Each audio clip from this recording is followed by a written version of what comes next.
This is a presentation of the proposed fiscal year 2021 revised budget. This is the second year of a two-year budget that has already been approved. However, we always come back at the start of the year to add any budget adjustments made during the year, as well as any changes to revenues and expenses based on the most current trends. The financial impacts of COVID-19 are unknown, so this budget is a starting point that we will continue to review and provide council with updates throughout the year. COVID-19 has caused a global economic crisis, which has had a profound impact on the City of Westminster. Business closures, job losses, and stay-at-home orders have reduced revenue and increased costs to the city. Fiscal year 1920 started out strong with the adoption of the cost recovery schedule and third year of voter-approved local transaction use tax. Departments have controlled spending and reduced contractual costs. Despite these savings and local funds, fiscal year 1920 is projected to end with a $1 million deficit. Before we discuss the fiscal year 2021 revised budget, here are some highlights from fiscal year 1920. The police department created the school resource officer position with a dedicated officer, increased the traffic bureau with 2 new traffic officers, hired 12 new officers, increasing the number of sworn to 88, 90 is our limit, arrested a suspect in the 2018 homicide of a 22-year-old female found murdered in a local motel, dispatch installed text 911, new security cameras were installed in PD, City Hall, and around city buildings. The following are highlights that support our local economy and quality of life. Entitlements approved and construction began on the Bolsa Row project. Development began on a 50-unit market-rate apartment complex. Construction commenced on the De La Rosa 50-unit affordable housing development. Groundbreaking for the Westminster Crossing 65-unit affordable housing development. Westminster Mall specific plan preparation and community outreach. Approximately 350 community preservation unit cases opened and closed on a monthly basis prior to COVID. Over 15,000 illegally discarded bulky items removed from the streets. Completion and adoption of the first Parks and Recreational Facilities Master Plan. Slurry sealed 15 segments or 2.3 miles of citywide residential streets. Paved 29 segments or 3.3 miles of citywide residential streets. Installed outdoor exercise equipment at Golden West Park. Obtained Westminster on Wheels electric van and 3 electric sedans with an AQMD grant. Completed design of Mendez Park and waiting for authorization from granting agency to advertise. Maintained 23 city parks and amenities. Efforts to keep government transparent and accountable include implementation of EnerGov, a new permit and inspection tracking software that will be used by community development, code enforcement, and community services. Also, staff is working on deploying a new financial system, Munis, in 4 phases. Munis will be integrated with EnerGov. In February, we were anticipating a positive ending fiscal year 1920 change in fund balance with requests for additional funding going towards streets, parks, pensions, and community development. However, with COVID-19, reductions are inevitable, and the revised budget, as presented, includes cuts, transfers from capital projects, and a use of reserves. This is a very different budget than what we were trending prior to COVID-19. Vacant positions are frozen, and savings are included in the projected budget. Does not include any layoffs, includes revenue projections that are fluid with the true impact unknown and changing daily. Expenditures could potentially need additional reductions depending on revenue and when the state fully reopens. Currently, over 75% of Westminster's budget is spent on public safety, including emergency response and disaster preparedness services.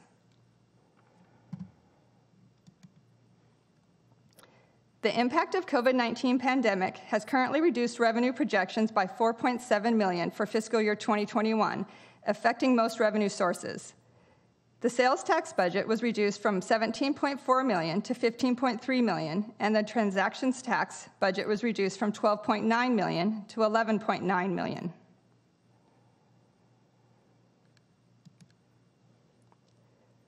General fund revenues are budgeted at $62.6 million. The majority of the income is from taxes at 83%, followed by charges for services at 7%, and investment and rental at 2.3%. The budget also includes a one-time transfer in from capital projects for $2.4 million, or 3.9%.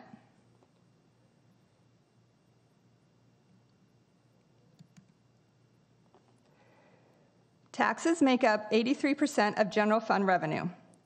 Something to note about this revenue source is that any changes must be placed on a ballot and approved by the residents. This is also the revenue source that is subject to state manipulation or deferral, as shown with the current sales tax assistance given to small businesses. The impact of this deferral is unknown, but could potentially be over $2 million. The deferral is not included in the budget projections because most of the money should be received by the end of the fiscal year.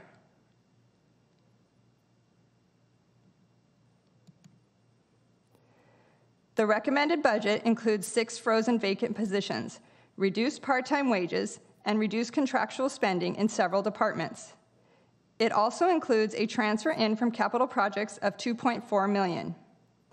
As you recall, last year, we transferred $3 million surplus to a capital project to be determined at a later date.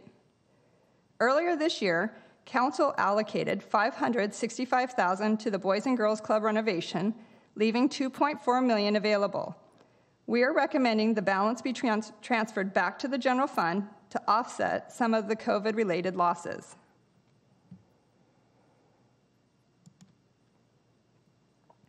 The budget also includes some increases for programs and services approved during the current year, but are not reflected in the adopted 2021 budget approved in May of 2019. Adjustments to legal and utilities are included based on current year trends.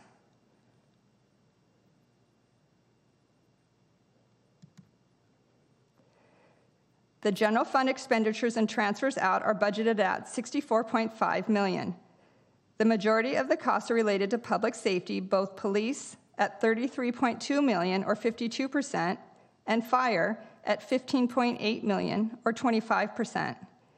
These are followed by Public Works at $5.3 million, or 8%.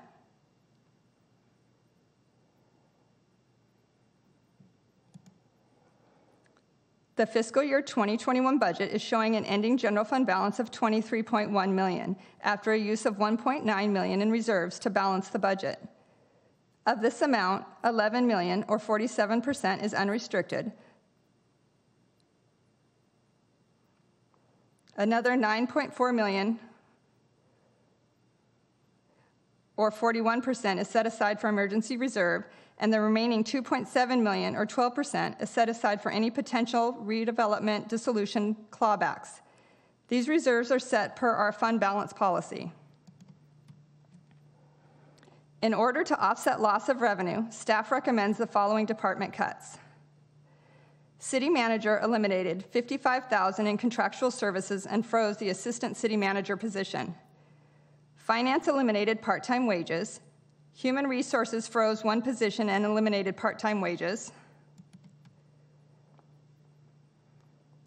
The police department froze 2 positions, reduced the vehicle fleet by 4, and eliminated $75,000 of part-time wages. Public Works froze 1 position, reduced maintenance contracts, and eliminated some contractual services. With these reductions, expect less manicured landscape, delays in restroom cleaning, bulky item pickups, and extended tree trimming cycles, and more visibility of weeds and trash.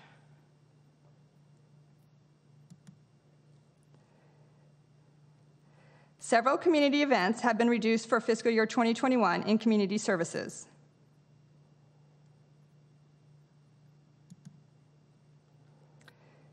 Due to an increase in development activities such as ADUs, community development was planning on requesting additional staffing assistance. With the unknown effect of COVID, they are instead freezing a position and keeping remaining staff at status quo.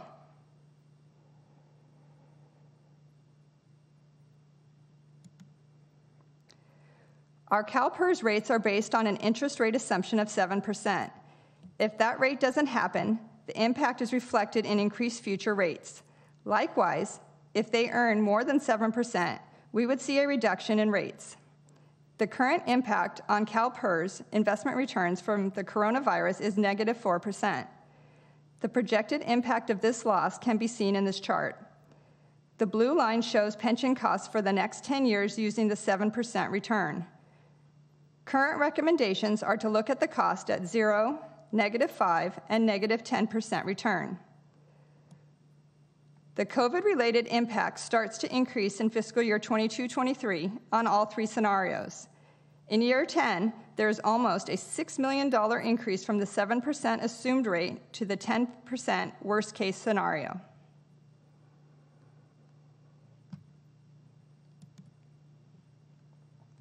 The water fund is the city's next largest fund and receives most of the budgeted $17.6 million revenue from charges for services. A majority of the $15.8 million in expenditures are in pump and basin assessment, salaries and benefits, and purchased water.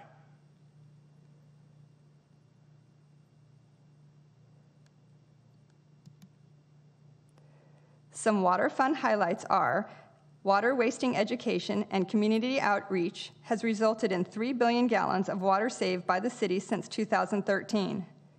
Completion of the water master plan and rehabilitation of 2 water wells. Our ability to pump 100% of our demand has resulted in a $900,000 savings in water purchase costs for fiscal year 2021.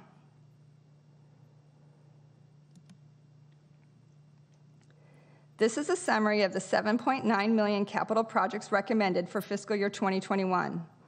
All of these projects are funded with grants, special revenue accounts, and water funds. $3.7 million of infrastructure repairs and $2.7 million in park improvements are the largest allocations.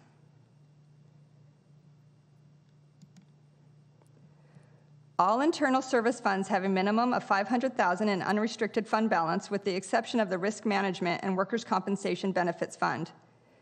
We could transfer excess fund balance to the general fund at some point if necessary.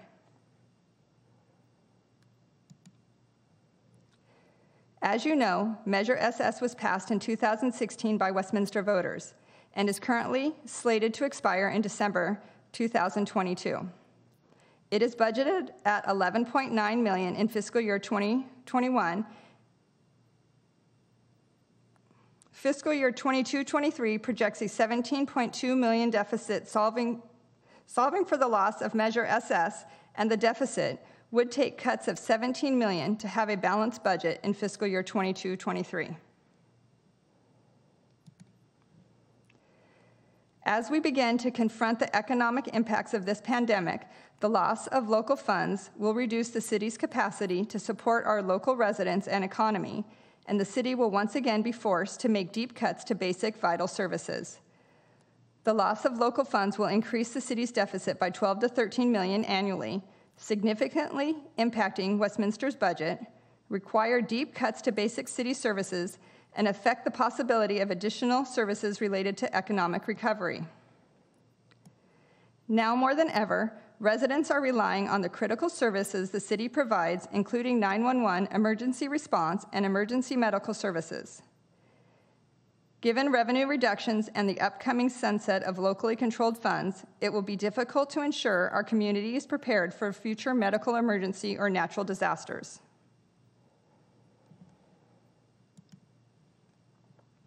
Currently, Measure SS funds are used to stabilize Westminster's finances and prevent and reverse deep cuts to local services, most notably public safety, which comprises about 75% of Westminster's budget. Just last year, there were more than 38,000 911 calls in Westminster that required emergency medical attention. The city has additional needs to train law enforcement to interact with people with mental illness and those experiencing homelessness to ensure our neighborhoods, parks, business districts, and other public areas are safe and secure for everyone. This is just a quick look at the general fund's 5-year projection using the most recent trends. Something to note is that while we are conservative in our estimates, the economy is a huge unknown. There is no way to know the depth of the COVID impact. This chart shows what the budget would look like with Measure SS ending December 22. Fiscal year 22-23 contains only a half year of the expiring transaction tax, and we are completely out of money in fiscal year 23-24. Even with the continuation of Measure SS, the city will have to look for ways to increase revenue and cut expenditures to maintain a balanced budget.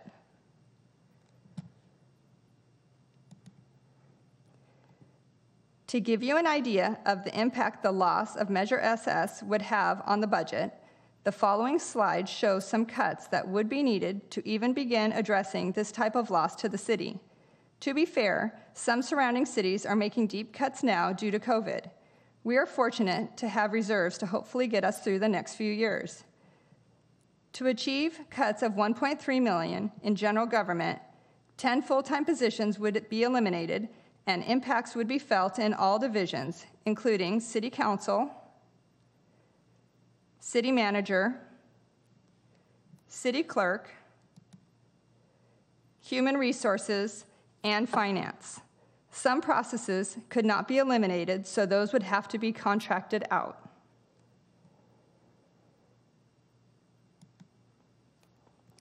Large staffing reductions to community development would be necessary to achieve cuts of $1.1 million.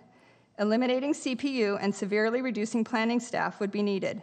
Alternatively, the department, or at least the planning division, would need to be contracted.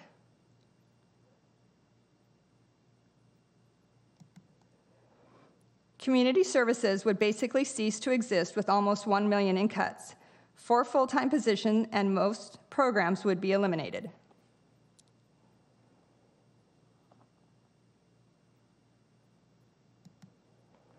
Public Works would have to cut 10 full-time and all part-time employees, as well as reduce service levels to achieve $2.3 million in savings.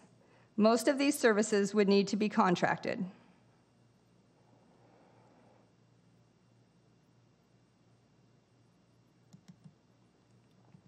Reducing the police force by 1/3, 23 sworn and 17 non-sworn positions, plus eliminating all part-time wages, the jail contract, and reducing contractual services only produces savings of $6 million. The department would need to cut an additional $6 million. As you can see, $17 million in cuts drastically changes how the city is structured.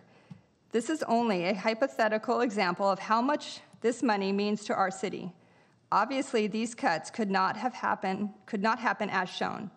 The council would have to make decisions on what services to keep, what to contract, and what to cut. The point is, it would clearly be a different city in order to avoid bankruptcy.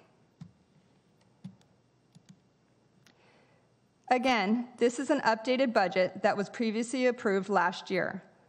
Other than changes that were approved during fiscal year 19-20 and revised estimates, there are no supplemental requests other than capital projects added. Staff will continue to monitor revenues and expenses monthly and provide council with quarterly updates. That concludes my presentation.